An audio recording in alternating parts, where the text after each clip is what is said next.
right, guys. What is it? Thursday morning. I'm actually putting together these benches, getting these kind of mounted to the wall in here. This will be our buffing room.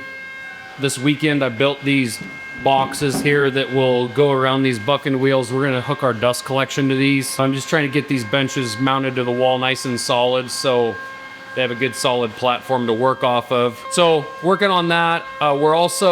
We got delayed a little bit. Our coffee shop countertops were supposed to have been in this week. Now they're next week. But the cup of coffee I am drinking was actually made in our coffee shop by Courtney. We got our espresso machine in. Courtney and Brian are getting that area set up. We are actually going to be looking for a coffee shop manager. Courtney's going to be going back to Kalispell. She kind of misses the Flathead, has some stuff she wants to do up there. So if you want to manage our coffee shop, get on our website and apply. Courtney's awesome, though. It's super big bummer because she's fantastic and she makes a damn good cup of coffee. But very excited that we're close. We get those those countertops installed on Wednesday, and then we're just continuing the build out around this shop. It's kind of chaos everywhere. We're moving machines in. We're moving the whole sheaf making process in today from the building that we call 2.5. It's actually the old stockyard building where they sold cattle here. They're breaking that process down this morning and we're moving that in. These buffers should be up and running and they should be working on sheaths tomorrow morning in here. So we're moving the CNC out of there and a bunch of stuff. We have Blackfoots coming this Saturday, which if you're watching this vlog probably on Friday night, tomorrow, we have PVD Blackfoots and Stonewashed Blackfoots in Magna Cut. So huge Blackfoot day. That's the knife that started the whole company. It's still my favorite knife. And then next week, we have a Tactical Speedgoat. And guys, that's something you guys have been actually carrying, a lot of you on your kits. They keep asking guys that serve or that are first responders what knife they want or what's the perfect knife for what they do. And a lot of them are like, no, we carry the Speedgoat because it's light, it's thin. It's just kind of a really handy knife that can be stored on your guys' kit anywhere out of your way. So we Cerakoted that knife in our tactical colors. It's got the American flag on it. We got paracord to match our tactical colors. We're just kind of pushing some of those Speedgoats into that tactical line because frankly, that's what you guys have been saying. So we're very excited about that drop. And then, man, we're just blasting into 26. We hope to be fully moved in this building in about 2 weeks. We're waiting for one big dust collection unit that goes on the other side of the building for sharpening. Hopefully we're moving everybody in around the 1st of February. So we have a bunch of hunting shows started. I'll be at Sheep Show, the Wild Sheep Foundation show down in Reno. Brandon and I will both be at the Wild Turkey Federation show. We'll have people at Western Hunt Expo. We'll be in Denver from Mile High. I think we're gonna be in Portland for that Sportsman show out there. So there is a lot going on. Braxton's and our show team's headed to those. So please stop by the booth and say hi. You'll catch me at some of those as well. So thanks a lot for the support. It's crazy times. Exciting though. We are moving the 450 that cuts out the Kaidenx sheaths to the new building. Where has that machine been for the past year? It's been living in the sheath shack on this property, but in another building. Sweet. What do you think, Ken? Oh, it's pretty exciting. I think it's the, other than the Swiss, it's the last CNC machine to be moved to its home, so that's cool.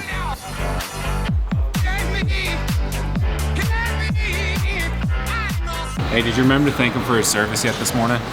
Oh, Go ahead, thank you for your service. thank you for Thank you for your service, guys. Hey, how about all of you?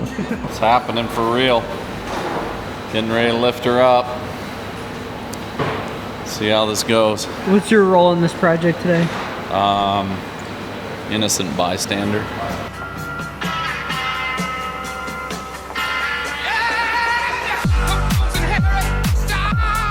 How'd it go? Good. What's next? Now we'll set it on the ground and we'll get the pallet jack and pallet jacket in the location. Sweet. Yeah. Went pretty good. You stoked? Yeah, it's cool. It's cool to have it all in the building. How much room you got back there?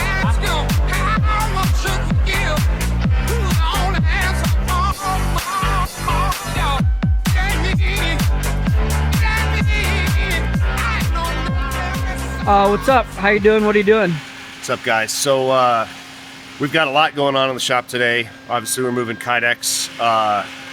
Every little thing has to get done, so we're installing and on lights on all of these workstations, getting all the workstations set up for our move. Our machinists are hard at work knocking out all of our handles. We're doing a lot of R&D in a special project that we're in the middle of. We've got the heat treat experts here on site. They're talking about all of our plumbing for our heat treating and nitrogen, all of that stuff. So lots going on. Appreciate your guys' support. Kicking off 2026 with an absolute show. We don't do things like normal companies. Like usually companies are doing things a year ahead, 2 years ahead. Like that's why we get to move so fast, because we're literally working week to week to week. We are dropping the brand new PVD coated pack outs. The problem is that we don't have them back from the PVD coater yet. So we need to figure out how to make them to get images for the website. So we're gonna take the stonewash ones and we're gonna try to coat them ourselves and at least get the photos right until the PVDs come. So we're hunting down all of the pack outs. Okay, how many we got?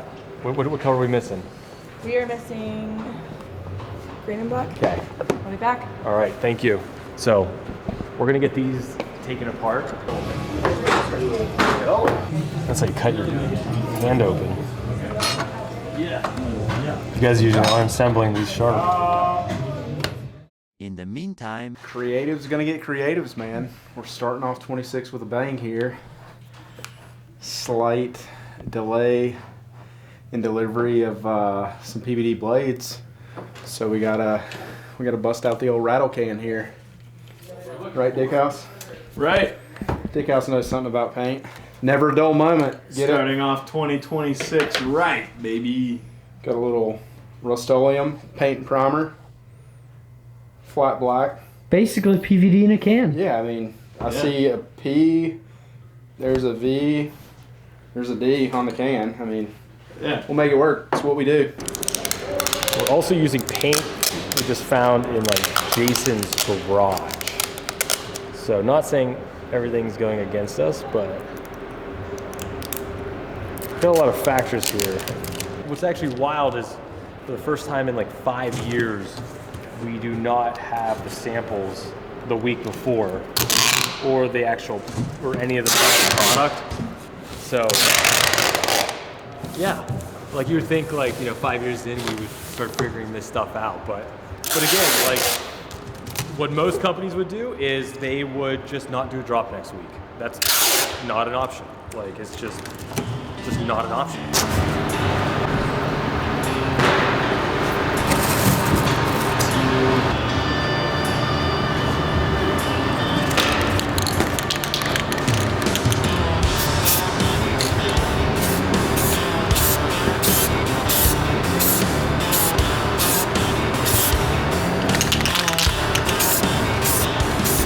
I mean, it's a little glossy, but it's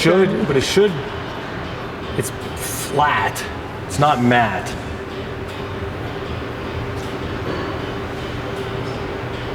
We'll try it. We'll see what we can do.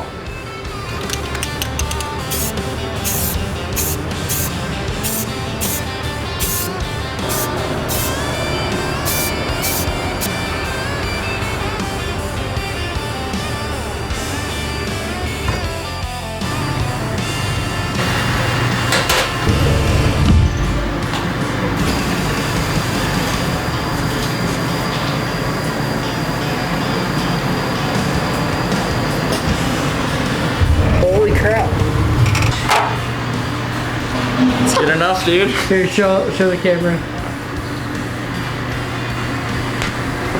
Oh, that looks good.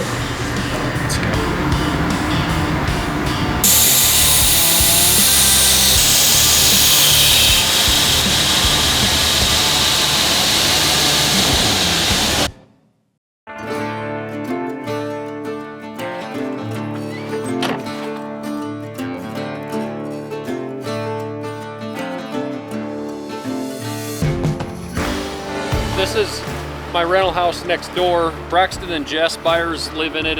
They work for us. I brought them home from the airport Saturday night. We pulled in at 10:30 and there's water running across their driveway. There was a pump house here. A pipe broke in it, froze and broke. And I've been meaning to do this for a while, so we tore down the shed yesterday, Sunday, dug a pit, and we're putting in a well pit in here. So mess out here, man. What happened? Had a busted water line and just got back from Texas, pulled up at 11:30, driveway, everything underwater. So we ripped the shed down yesterday and now we're gonna put it all underground. Hopefully it don't freeze. Let's come up with it. All the hunting gear got wet, but it's dry now and we're about to have running water, hopefully.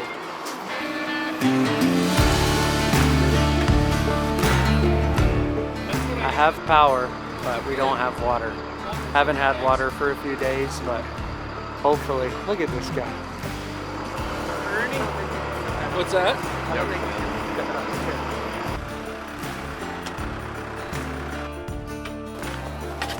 It's got dirt in the end of it. You got dirt in the end of your pipe. It's fucking muddy. It's just electrical pipes, not drinking water. I just need you to bust out that and we can work on our way down. No, we'll work on our way. We'll work our way that way. That's the wrong way. What's that? Guys, you let them learn. Where's your glue? Get your cap off.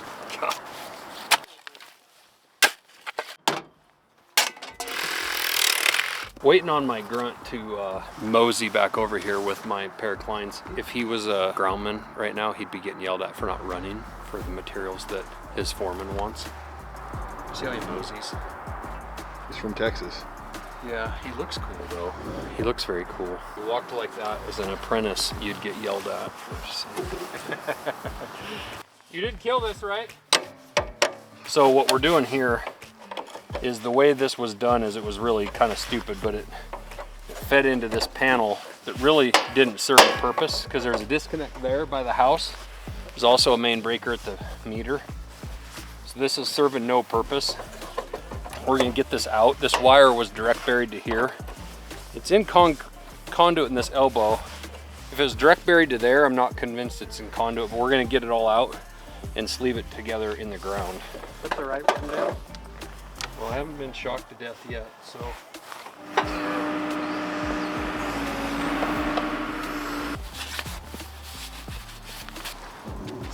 If this guy was ready for the job and brought all his tools with him, we wouldn't have to be all this downtime.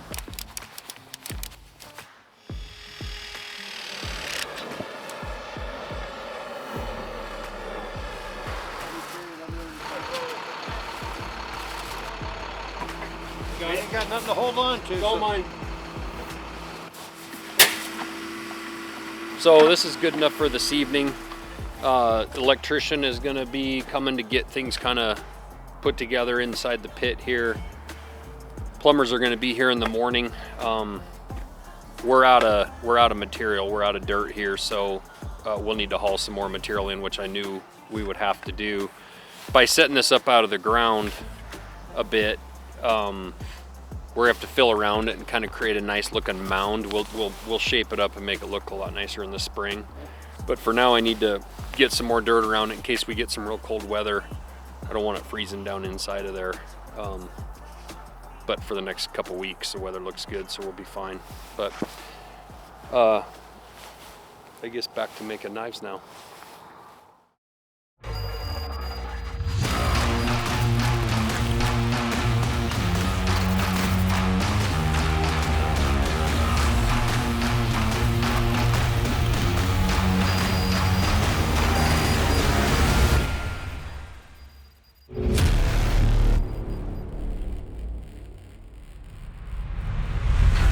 Hey guys, my name is Josh Smith. I'm the CEO of Montana Knife Company, and we've got a new announcement here of an addition to our tactical line, and it's a knife that you guys have seen around for a while, and it's something that we've been kind of debating back and forth because we've seen a bunch of our tactical operators actually carrying this knife a lot, and it wasn't necessarily intended in the beginning as a tactical knife, but it's really handy. It's super light. It's something that you guys have been carrying a lot, and so we thought, well, let's actually do a run of these in our tactical colors. That way it matches kind of the rest of the knives, and it also kind of fits your guys' kit. So that knife is actually our Speedgoat, okay? But it's our tactical version of our Speedgoat. And as you see here, this knife is in our Coyote Cerakote color. It actually has the American flag laser engraved on the back side of it. And as you see here, this one has multicam on it. This has the dark camo on it, and then we've got our black and our olive as well that you guys have seen before. So yeah, this knife was developed as a hunting knife, but let's talk about the similarities in hunters and in our highest level operators in the military. Weight. Weight is very, very important to both of these people. Whether you're going to the top of a mountain and you're sheep hunting in Alaska, you know, up in the Yukon, or you know, you're walking a mountain range in Afghanistan, or you're just rucking for a long, long ways, weight is a big consideration. Now this knife is thin, right? So that means it's easy to resharpen. It's also something that you can carry anywhere, whether it's on your hunting pack or on your tactical kit. It can tuck in behind mags or anywhere else, you know, your radios, everything like that. It's because it's so thin with this paracord. Let's talk about the paracord for a second. Paracord, again, is something that you see all over the military. We really stole it in the hunting industry, and that's a fantastic thing to have when you're out in the field hunting for tying up stuff on your pack, but it's also really handy to have, obviously, if you're deployed in the middle of nowhere, and probably way more than a hunter needs paracord. Somebody in the military may find several, you know, tons of different uses, honestly, for paracord. It's 550-pound test strength. Again, you can take this off of this knife and use it, and you can also put that blade without the paracord back in its sheath. All right, so I'm not a tactical guy, okay? I couldn't fight my way out of a wet paper sack. I have this helmet here making me look cool, but that's actually Brent, our Green Beret. He's our local, our resident supply chain manager here. This is his stuff. I'm just a faker, all right? But I am a huge supporter of the military. I'm lucky to call a lot of you guys my friends. And I've been listening to you guys as often as I can. When we're at Hat Creek training and I'm watching these guys go through the sniper training there with Brian Morgan, you know, or I'm at SIG or, you know, Smith & Wesson, some of these other different ranges, and surrounded by a lot of you guys that have been deployed all over the world, I'm listening and asking questions about what you guys need. And it's funny because I ask you guys, what's the perfect knife that you guys want in the military? And a lot of people are like, what's a Speedgoat? I already carry it. And that's why we decided to actually make this thing a little bit more in that tactical feel with the Cerakote and the paracord colors. Let's be honest, if you're a Green Beret or Delta or SEAL or something like that, and you go hand to hand with a knife, a lot of shit's gone wrong. Most of the time, you're not ever gonna probably be using a knife in actual self-defense. Usually it's gonna be something handy for cutting rope, opening MRE, or opening boxes or whatever. It's just gonna be a handy tool. So with that, maybe you're a guy that doesn't want a ton of weight. If you are a guy that is a bit more concerned about wanting to carry a knife, and you do see a lot of these guys carrying 2 knives. You might see somebody carrying our task force knife, which can get you out of a real bind. It is really truly more of a survival type knife, or even like our SEER redacted knife. So you'll see a lot of guys carry 2. A Speedgoat, which it weighs nothing, it's at 1.7 ounces, okay? You can carry this knife, and you can carry a more robust blade if you are on a mission or something that you think is actually gonna put you in potential of needing a heavier duty knife than a Speedgoat. So that's really the reason why behind these knives. And again, we're listening, we're observing, and we're seeing a ton of our hunting Speedgoats on you guys. And so we just did this for the military, for you guys. We also have our tactical color Kaidenx sheaths here as well. And they come, these knives, when you buy these, unlike the hunting version of the Speedgoat, these come with our ulti clip on them. So this will clip over molly webbing. And again, we see guys modifying these sheaths all the time with putting, you know, zip tying stuff together. There's a lot of different various attachments that you can put on these sheaths, like a tech lock or something like that. We have a lot of that stuff on our website. You can check that out. Or you can take these clips off and they can slide into a pocket, and they're just super, super light and actually relatively concealable too if you're carrying it inside of some sort of a vest or coat. So that's the Speedgoat. It's 3 3/4 inch long blade from the tip to the front of the paracord, and then it's 7 7/8 inches overall length. You can decide what you like to, Jim Miller, the UFC fighter, calls these my tassels, but you can decide what you want to do with these tassels. You can cut these off and burn them. Just will remind you that if you do take this paracord off and use it, these are about 8 inches long, so you're losing 16 inches of paracord length if you do cut these. So that's up to you on how you want to do that. So that's the tactical version of our Speedgoat. Thanks again Our military, all politics aside, our military is the best in the world, and it's why we're free to build an American company like we've built in 4 or 5 years here. We're free because of you guys, so thank you very much. Hey, how's it going? I'm Jay. I'm one of the machinists here. We're over at 3.0 today, moving everything around and getting the pallet racking all taken care of, getting everything set up for our new move-in. Today we're giving away the Tactical Speedgoat. It's got a unique paracord to it and an American flag engraved in it. Same profile as your normal Speedgoat, but it's our tactical version. To win this knife, you just gotta like and comment on this video, subscribe to our YouTube channel, and sign up for our email list. Best of luck.